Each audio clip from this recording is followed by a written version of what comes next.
Hi everyone and welcome to Tozan Tips.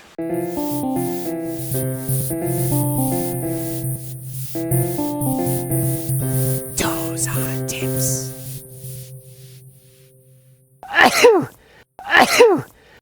You may be wondering why I'm standing here in the middle of this conifer forest during peak hay fever season. Well, today's topic is all about that pesky yellow powder, pollen. Kafunsho, better known as hay fever in English, is a seasonal allergy that affects up to 1/3 of all people in Japan, especially this season in the springtime.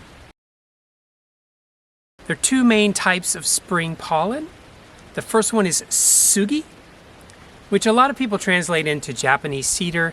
It's actually not in the cedar family officially. It's part of the cypress family. And that's the second allergen, hinoki, which is Japanese cypress.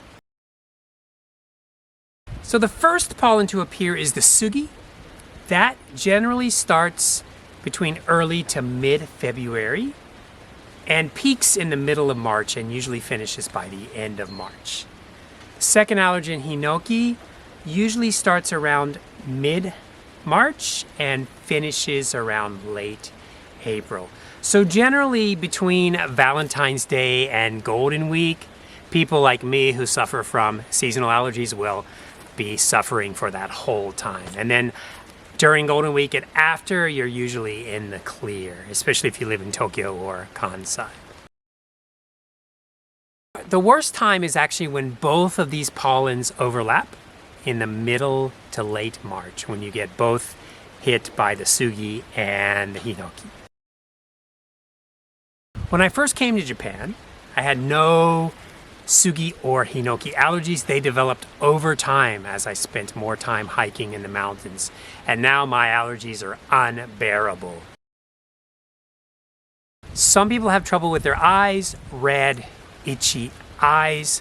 Most people have trouble with their nose. They'll have a runny nose. Usually the mucus is white as opposed to yellow, which is more of a cold or virus.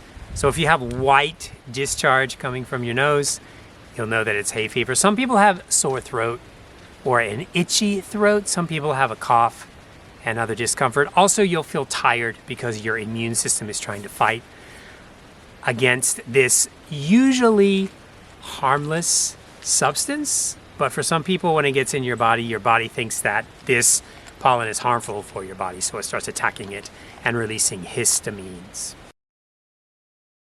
So the Kafunsho, the sugi and hinoki, is a man-made problem in Japan. So after the war, Japan needed a lot of cheap timber, so it clear-cut a lot of the deciduous forest and planted billions and billions of these fast-growing evergreen trees here.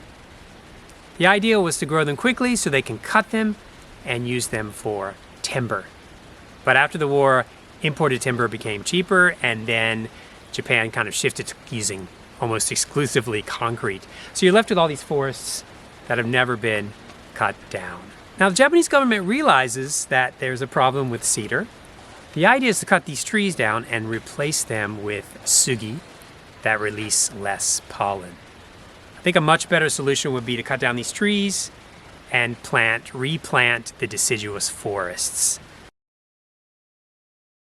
So what can you do if you, like me, suffer from these seasonal allergies? Well, today I'm going to tell you 5 things that may help you this season. When you have to be out in the mountains or outside when the pollen is high, you can do a couple of things. I recommend masking up. Actually, when you're out walking or hiking, you can actually wear a face mask. And when you're hiking in the mountains, you can just kind of go just like this and hike around. As you know, there are obviously disadvantages to this. When you're hiking up and you sweat a lot, you're gonna get a lot of sweat and heat right in here, which is very uncomfortable. Your mask will get soaked. For those of you who have eye problems during this season, you can try hiking with a pair of goggles. This is a little bit more bearable.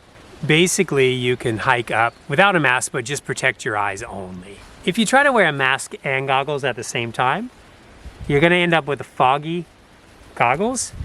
The only way to avoid that is to go hardcore and get a proper N95 mask. I've actually used this when hiking. Because of this metal fastener here and the double straps, you can have a really tight fit, and when you put on your goggles, it actually won't fog them up. But when you hike, when you're wearing this, people look at you like you're crazy. Now, if you go to the local drugstore, you can find all kinds of little gadgets that you can use. This is actually called a Kafun Guard spray. The idea is you're supposed to, before you go out, just spray this all over your face, and then the pollen is supposed to stick to this spray and stop from going up into your nose. Some people swear by this. I haven't had much luck with it. Another option is to actually put some kind of gel here around your nostrils, and the idea is to prevent the pollen from going up. I haven't had much luck with that. In addition to trying to protect your face, you can do a little bit of planning before you go out, and that is to check the pollen counts online. I usually use the Yahoo weather app.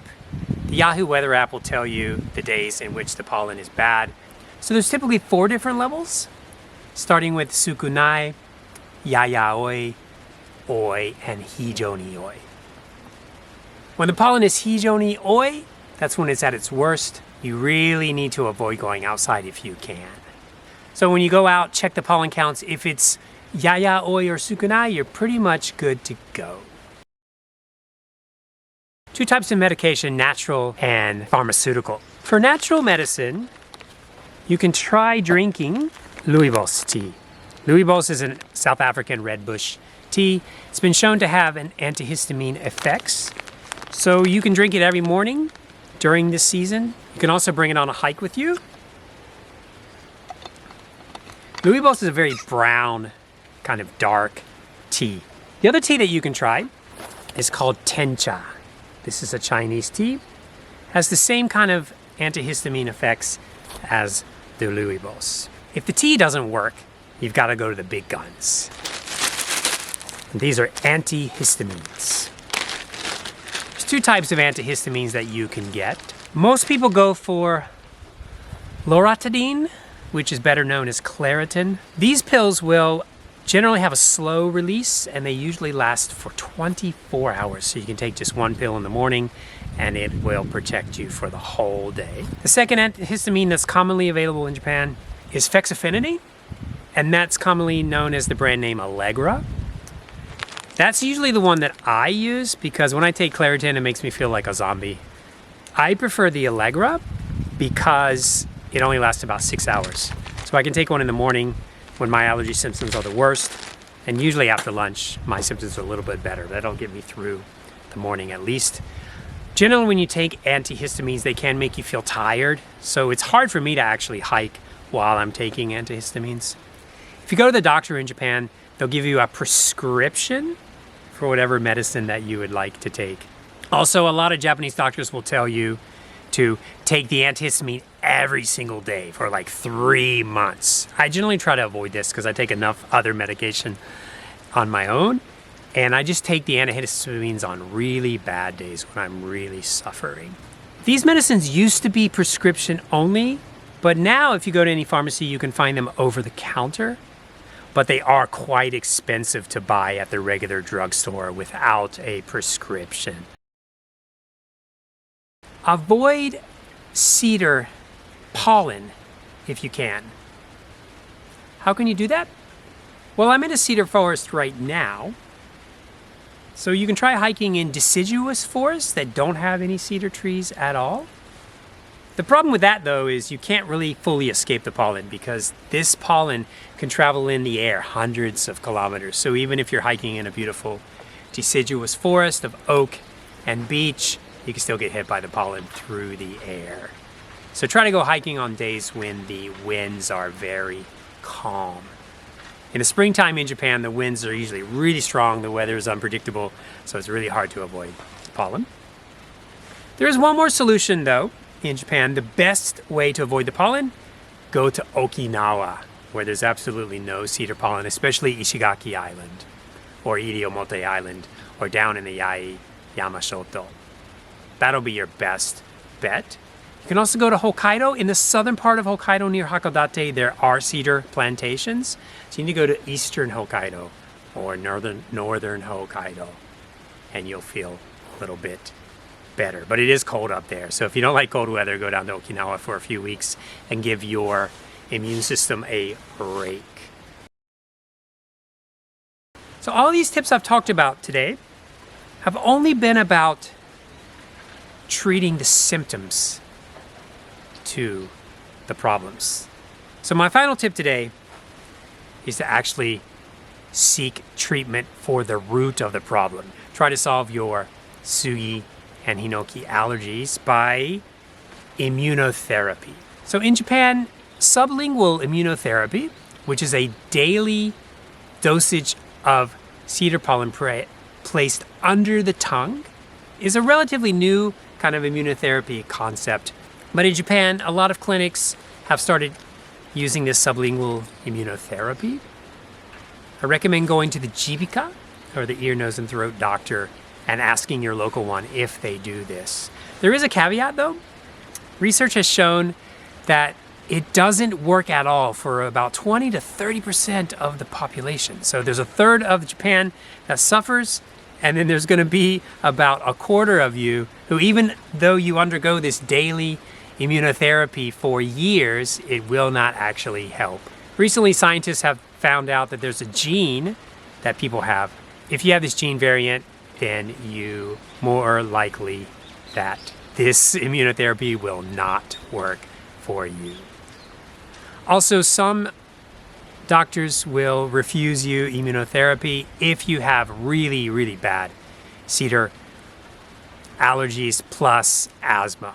So it doesn't really work for everyone, but there is a solution out there if you'd like to try. Well, that's it for another edition of Tozan Tips. My nose is already starting to run from the pollen flying around in the air.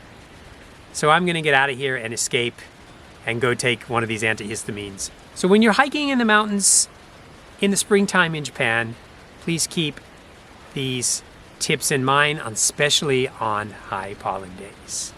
Thanks for watching.